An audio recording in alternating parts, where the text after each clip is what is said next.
RBI जो हाल ही में क्या बोलता है कि कोई भी आप मूवेबल एसेट को लॉकर में ना रखो, कैश या जो भी कागज वगैरह है वो आप लॉकर में मत रखा करो, क्योंकि हाल ही में जो आई थिंक यूपी में घटना हुआ ना, उसका जितना भी कैश था, बेटी की शादी के लिए उसने कुछ अराउंड 50 लाख के अराउंड कैश रखा था, है ना।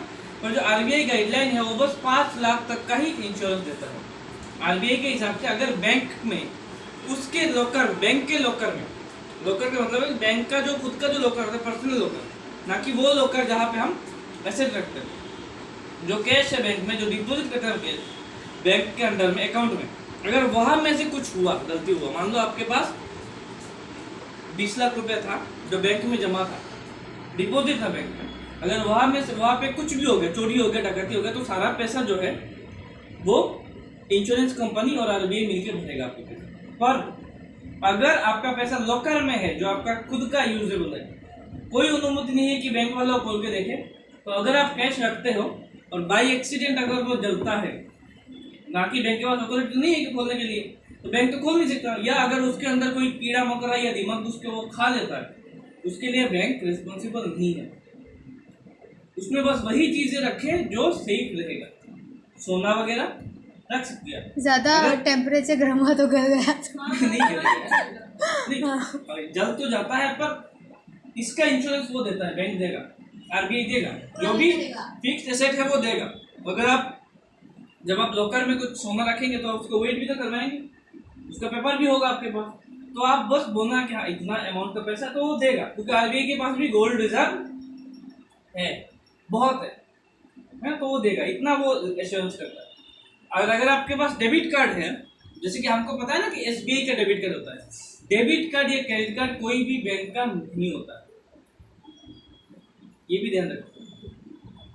डेबिट कार्ड वीजा कंपनी का है, मास्टर कार्ड कंपनी का है, अमेरिकन एक्सप्रेस का है, रुपए का है, ये अलग अलग कंपनी है। बैंकों को सर्विस दे रहा है, बैंक उस सर्विस के बदले में उसको पे कर रहा है। कैसे? 5 जो ट्रांजैक्शन होगा महीने में, वो बैंक हम जो यूज करेंगे एटीएम में, वो बैंक पे करते हैं उनको 18 रुपए करके। 5 के बाद जो भी ट्रांजैक्शन होगा वो हमसे काटेगा बैंक 23 रुपए पे, अभी 25 हो गए, वो हमसे काटता है, ठीक है। तो ये बैंक उसको जो उनका हम जो यूज कर रहे हैं तो सर्विस दे रहे हैं। उसके बाद जो मशीन होते हैं एटीएम मशीन, वो भी बैंक के बाप का नहीं है, वो हिटाची कंपनी का है, टाटा का है, कुछ कुछ मामले में आई थिंक सीज का भी मशीन होता है, अभी तो सीज का भी काफी मशीन है, उनका आता है, ज्यादातर हिटाची का मशीन है, ठीक है।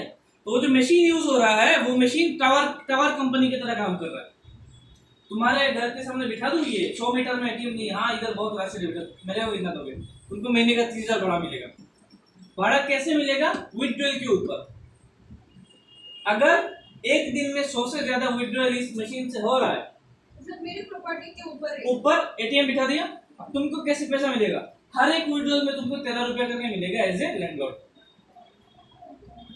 हर एक विड्रॉल में 13 रुपया मिलता है। वो तुमको नहीं पे करना, तुमको तो बस तुम्हारा लैंड जो है वो फ्री में देना है कि तुम ले लो, मैं भाड़ा उठाऊंगा, तुमको मिलेगा हर रोज, हर एक विड्रॉल से तुमको 115 रुपए मिलेगा। तो अगर 100 विड्रॉल हुआ तुमको कितना मिल रहा है? 1,500 समथिंग, 100 में कितना? हाँ 1,500 मिलेगा, तो 1,500 तुमको पर डे मिल रहा है, ठीक है। तो महीने का तुम्हारा हो गया ना 40-45,000 रुपए, 45,000, तुम खुश। इसीलिए लोग अपने प्रॉपर्टी में दे देते हैं एटीएम। 2 एटीएम होगा, उसमें विड्रॉल ज्यादा होगा तो पैसा भी मिलेगा। समझे क्या है? हाँ क्या टैक्स तुम में कहाँ काटेगा? ये तुम रेंट में ना, रेंट में अगर जीएसटी लगना है तो लगेगा, वो तो तुम्हारे पर्सनल मर्जी, उसका तो कोई बात प्रॉब्लम नहीं है। तुम तो ये जमीन रेंट में देख रखा है, और बैंक क्या करेगा? एक ही बार, बैंक का तो बिजनेस है, एक ही बार सर्विस देने के लिए खरीदेगा। अच्छा, अगर इधर में यूको बैंक में एटीएम नहीं है तो क्या तुम यूको बैंक में अकाउंट खोलने के लिए जाएगा? नहीं जाएगा, सर्विस अच्छा नहीं। हम लोग क्यों एसबीआई में खोलते मर के, हर एक जगह में एसबीआई का एटीएम। एसबीआई क्या किया? एटीएम खरीद लिया, तुम्हारे जमीन के ऊपर फ्री में उसको बिठा दिया, पैसा उसको मिलेगा ना। तुमको बोल रहा है तुम विड्रॉल में से 15 रुपए उठाओ, है ना, उसको क्या आता जाता है? क्योंकि वो हर साल में हमसे 118 रुपए 130 रुपए करके चार्ज कर रहा है। अब अगर ऐसे ही 100 करोड़ लोगों से 118 रुपए करके चार्ज किया तो तुम क्या ले लिए उससे? क्या खर्च हुआ उसका? उसका 1 साल का पैसा है, जितना मशीन लगेगा सब खत्म, उसके ऊपर मारेगा पैसा। उसके बाद सर्विस चार्ज अलग होता है, कुछ भी कराने के लिए जाओ। एटीएम अप्लाई करो, अकाउंट से 200 रुपये कटेगा। चेकबुक अप्लाई करो, हर महीना 132 रुपये कटेगा। चाहे यूज करो ना करो, क्या कहते हैं उसको।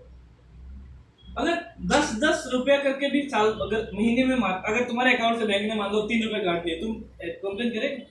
अब वही 3 अगर 134 करोड़ लोगों के अकाउंट से काटा, कितना पैसा हो गया? गिनती नहीं होगा उतना पैसा हो गया। 700 रुपये हर एक हफ्ते में अगर काटा 3 रुपए, तो किसको पता है क्या आता जाता है? उनको बैंक को लॉस है नहीं है ना? ये जो अकाउंट्स है ना, उसको अगर हम बहुत डीपली समझेंगे